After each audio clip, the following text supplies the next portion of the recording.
Hi guys, it's your guy Greg Giants here with our Week 7 preview. Our New York Giants traveling to Mile High, Denver, Colorado to take on the Denver Broncos. Now this has been crazy, all the trash talk and stuff going back and forth on both sides and stuff. It's going to be an interesting game to see how this ends up turning out, to see who wins. But still, I'm all for a trash talk. I love trash talk since the Eagle fans were cowards and hid for 10 days. But regardless, I want to get in with just some stats real quick.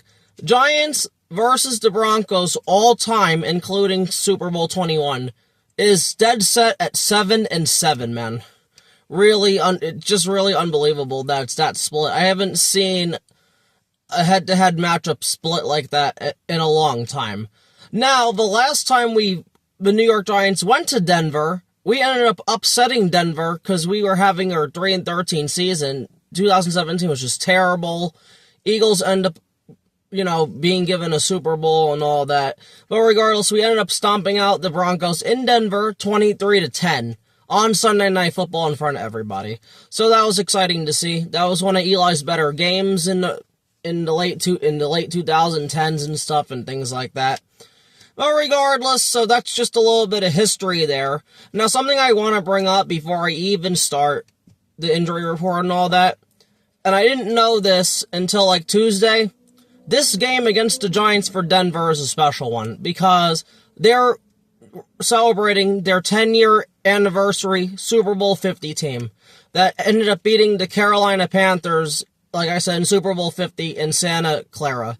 But it makes it even more special because they are putting in former Broncos wide receiver, who unfortunately is no longer with us, Demaryius Thomas, in their ring of honor, which is really tremendous, man. Because Demaryius Thomas, unfortunately, who ended up passing away at age 34 on December 9th, I believe, December 9th, 2021, due to complications of a seizure.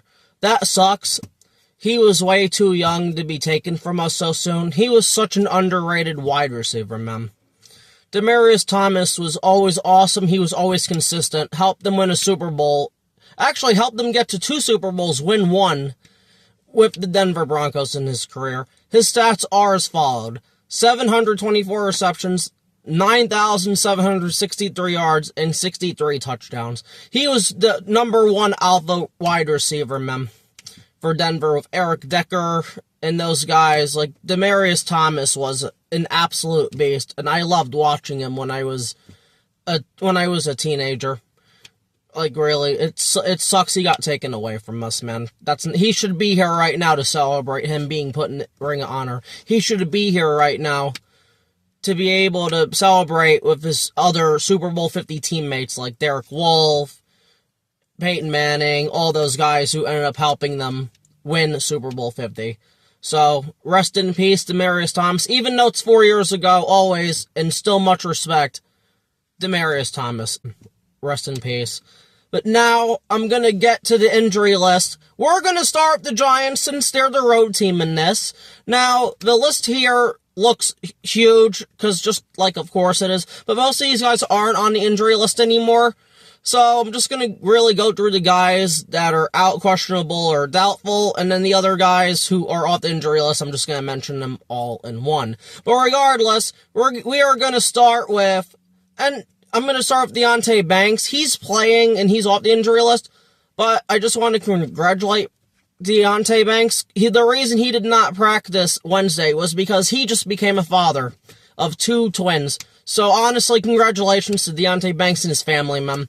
That's really nice to hear. So hopefully he comes out and shows out and is able to play well in his limited roles with us. So, like I said though, Thursday, Friday he came back, full participation in practice. He's off the injury list, he's gonna play. I want Deonte Banks to do better, man. Hopefully with the birth of these 2 children now, he really steps his game up. Because like I said, he has the talent to be a great corner in this league. He just needs to play the ball better, and he doesn't do that, man. And that's what absolutely sucks. But regardless, I need Deonte Banks to step up if he's going to play in any capacity on Sunday. Now, moving on, linebacker Swayze Bozeman, ankle he did not practice Wednesday, Thursday, or Friday. He has been ruled out. Again, it sucks how thin this linebacker position is. We definitely need to draft a linebacker within the first 3 rounds, if I'm being completely honest, because this is ridiculous, man. It can't just be McFadden, who unfortunately is still out. Linebacker Demetrius Flanagan-Fowles with a hamstring injury. He did not practice any of the 3 days. He is ruled out as well, which really absolutely sucks, man.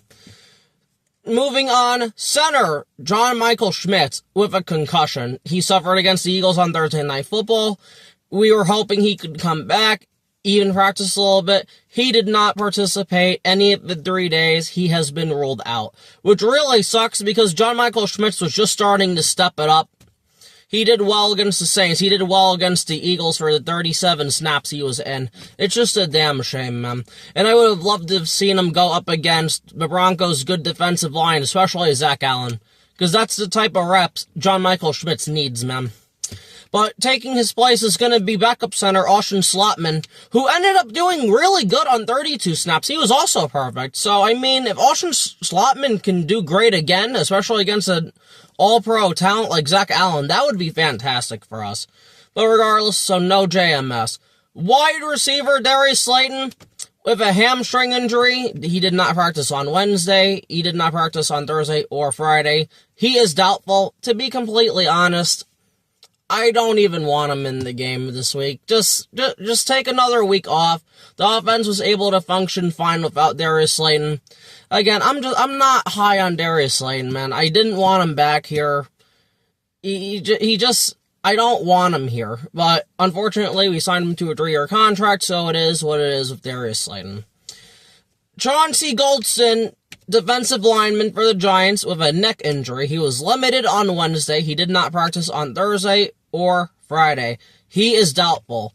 I mean, like, he's been okay for us, but just a lot of time he's been out. So I doubt he's going to play, which really absolutely sucks, but it is what it is.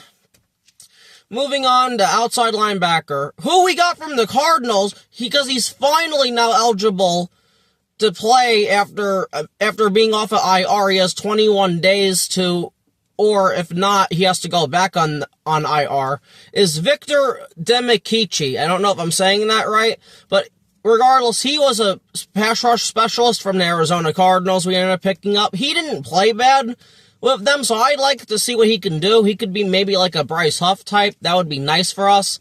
But regardless, he has a pec injury. He's coming back from that. He full participant on Wednesday, Thursday, or Friday. He is questionable to play. This could mainly be more from a playbook standpoint and just, not, playing yet. He might play limited snaps or some things like that, but still, the more ammo we got, the better. So I hope to see Victor out there. Defensive lineman DJ Davidson knee. He wasn't on the injury list on Wednesday, but then he ended up not practicing on Thursday and then limited to participant on Friday. Now, usually that's a bad thing when that happens, but he's apparently off the injury list, so, yeah, good for DJ Davidson. And now, linebacker Abdul Carter with a hamstring. He wasn't on the injury list Wednesday or Thursday. He ended up coming back on with the hamstring on Friday by just limited participation in practice. He is questionable to go. I can't see him missing this game, especially after the tweet, get your 3D glasses on. He's not missing this game. Like, there's no way Abdul Carter's missing this game. As for the other Giants on this list, Jermaine Illuminor, shoulder and back, he's off the injury list. Hyatt with an ankle, he's off the injury list. The defensive lineman Roy Robinson Harris with a knee, he's off the injury list. Cornerback Paulson Adebo, shoulder, he's off the injury list. And last but not least, safety Dane Belton, who had a great game last week with a neck injury, is off the injury list. So, we are missing quite a bit of guys, but I think we have enough to stand a chance, if not beat the Broncos in this game. Moving on now to the Broncos injury report. They only have 5 guys on here, so I'm just gonna get into it. Outside linebacker and big shit talker, Nick Bonito with a wrist. He was a full participant all 3 days. He is going to play. He's not on the injury list. Inside linebacker Alex Singleton, thumb, full practice all 3 days. He is going to play. Outside linebacker Jonathan Cooper, who's not taking Jackson Dart seriously at all, which I like. With a quad injury, limited participant on Wednesday, limited participant on Thursday, and a full participant on Friday. He is going to play. He is off the injury list. Linebacker Dre Greenlaw. If he ends up playing, this will be his first game. He was on IR for 6 weeks. So, I remember Dre Greenlaw from the 49ers. He was always a good, solid linebacker. But regardless, limited on Wednesday, limited on Thursday, and then full on Friday. Usually that means the player's going to play. But this could also be like a Victor Demichici situation where it's like going to be his first game. Might, get limited snaps here and there and stuff like that. So, I expect Dre Greenlaw to play, but we'll see.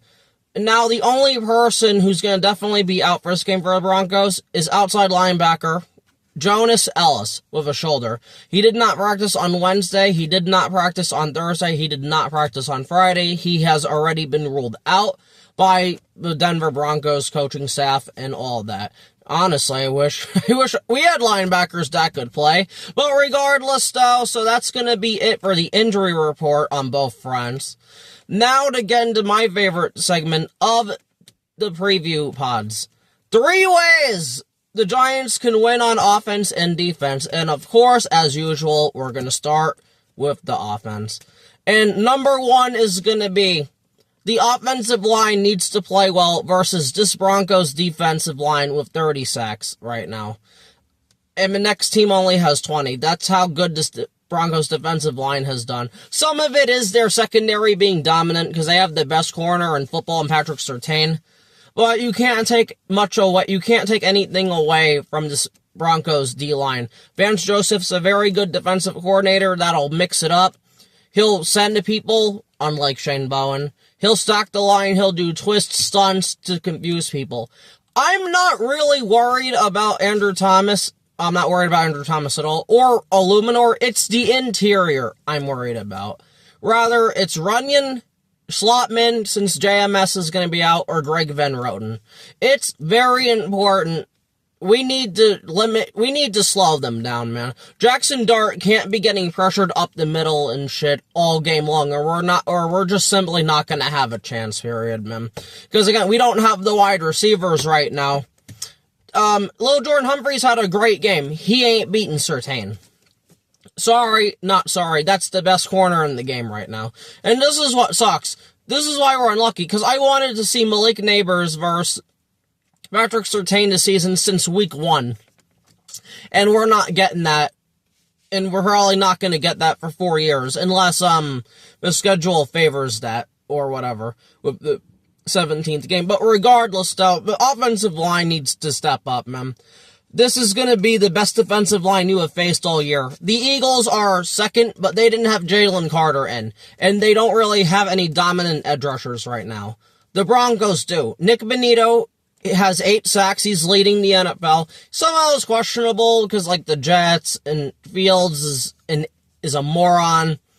And, like, the Titans have 2 bum tackles. But regardless, the man has 8 sacks. You gotta give him his respect, even though he wants to talk shit to Giant fans on Twitter, who is also used to be a Giants fan himself. But regardless, though, gotta step up. You gotta slow down Bonito. You gotta slow down Cooper, Zach Allen, those guys, John Franklin Myers, who was an absolute beast on the Jets, man. People forget how good he was, but again, one of my best friends is a Jets fan, so I know how good JFM is, John Franklin Myers is. That man is a beast, and that was a stupid trade by the Jets, man. So the Giants are going to have their hands full on the interior of the offensive line. Moving to number 2 now. And this is just like the Saints game. You could not turn the ball over. I don't want one turnover. To be honest with you, if we have to, I want to at least win the turnover battle. You could not give this Broncos offense extra possessions. Now, are they Are they better than us on offense? I'd say it's about even. They have Cortland Sutton, but their running game is really kind of non-existent. We have Freight Train Scatterboo. So, so it's kind of even. Bo Nix has his moments. Jackson Dart, to me, is already one of them ones. So it's like, you just don't help them. If we end up losing and we didn't turn the ball over, hey, it is what it is. But don't give them short fields. Don't give them extra possessions. Just, protect the Duke, man. We cannot have a game like the Saints game where we will get blown out. You can't turn the ball over 5 times. But they didn't turn it over against Philly, who's a better team, so that's very encouraging. So, again, no turnovers. Number 3, and this is the second most important one to me. We need to establish our run game early and often and pound them all game. Again, they have the best corner in the game. He's not going to travel any of these receivers, so he's going to shut down that right side of the field. We need to just be able to run the ball on them, man. Again, this is where the interior offense... This is the most important game for the interior offensive line this year. They have to step up like they did last week and just push and bully the Broncos defensive line. We can do that, and we can just run with Scatterboo, with Singletary, with Tracy, with Dart, all game. I don't really see them stopping us. They have gotten points put on them before by, like, the Eagles put some points up on them. The Colts especially put up points on them. Like, this team's not immune to giving up points, man. We just gotta do our thing like we did last week. Don't give them a chance. Hog time of possession. Wear out that defense. That's the important thing. Wear out this defense. Whether it's running them over or whatever, just do what you gotta do on the offensive side of the ball, man. Like, that's all I'm asking for. Regardless, now we're gonna shift to defense. And number 1 for the defense, pressure Bo Nix all day. Defensive line, our defensive line is going up against one of the best rated offensive lines in the NFL. That includes Garrett Bowles, Quinn Myers on the right, being their right guard, their right tackle, Mike McGlinchey, their center, I can't think of a center, their one weak spot they do have, this is their left guard spot. Their first left guard, Ben Powers, he had to go on IR, I think season-ending IR in week 5, and then Matt Pert, former Giant, UConn, who we drafted in the 3rd round in the 2020 draft, who we thought was going to be a stud, played left guard against the Jets last week. He unfortunately has to go on IR too. So it's going to be their 3rd guard, their 3rd string.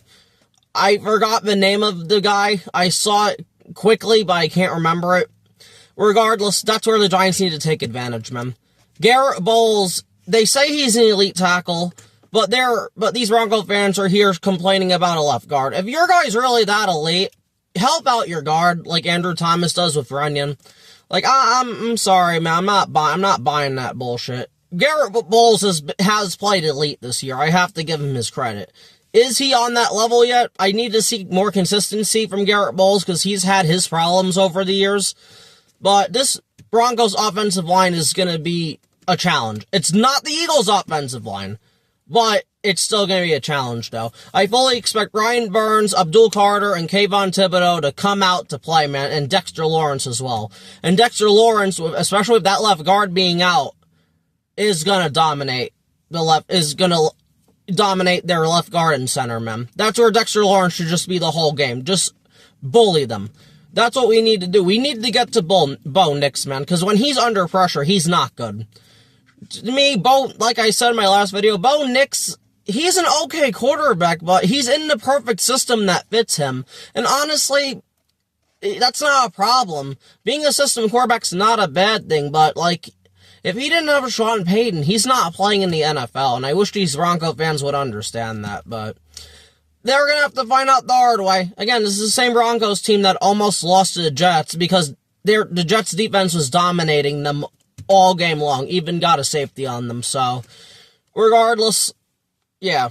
Number 2, Paulson Adebo needs to shut down Cortland Sutton. That's the most important thing in the secondary. They don't really have another wide receiver that's going to hurt you. Maybe Marvin Mims, But it starts with Sutton, man. We need to do what we did to the Saints pretty much, where it's like we took Chris Olave kind of out of the game. We need to do the same thing with Sutton. Is Sutton on Olave's level? I'd say he's about right there. But this is Paulson Adebo's. He needs to step up game, man. He does not have a pick yet. He hasn't really had that breakout game yet for us. We need him to step up, man. I don't even care if you play Cortland Sutton a little aggressive. If this defense can get on them and make Bo Nix have to make quick decisions, Paulson Adebo, who's known as an aggressive corner, I need him to get a pick in this game, man. I need him to dominate that one-on-one matchup between him and Cortland Sutton.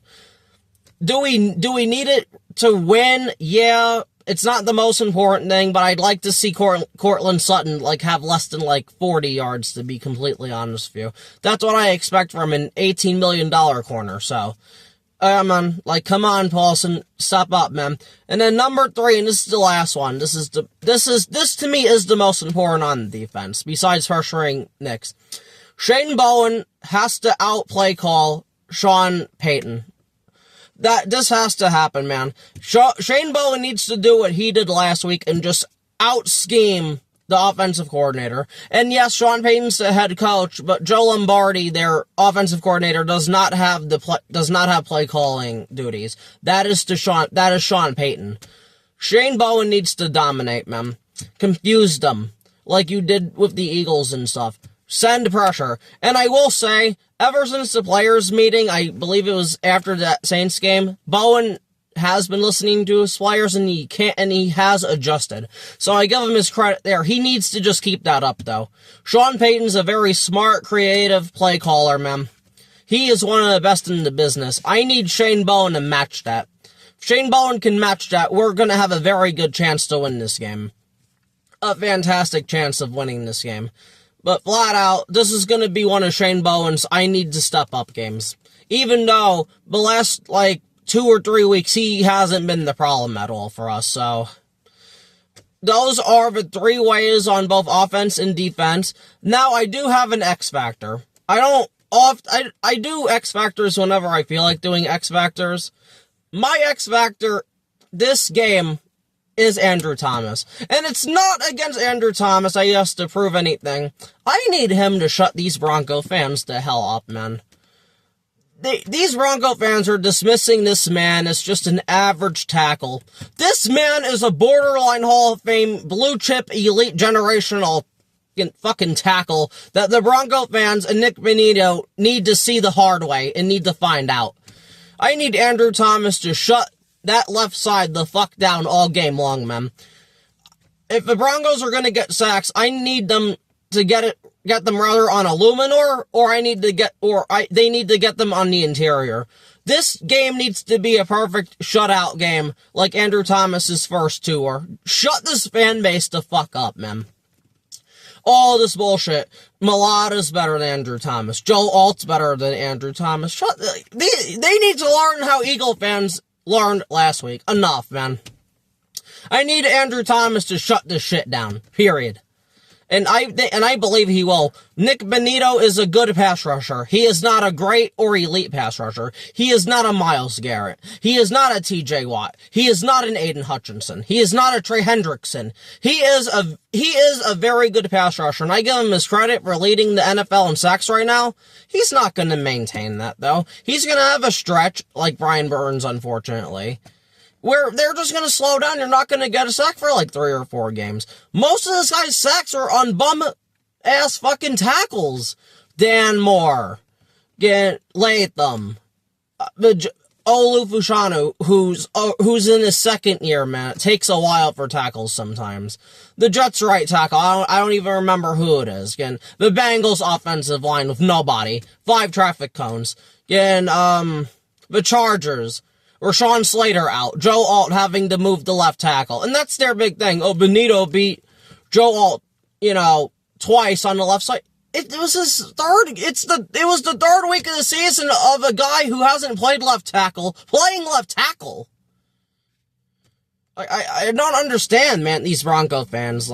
Regardless, I need him and Cooper shut down, because they've been the ones talking the most shit.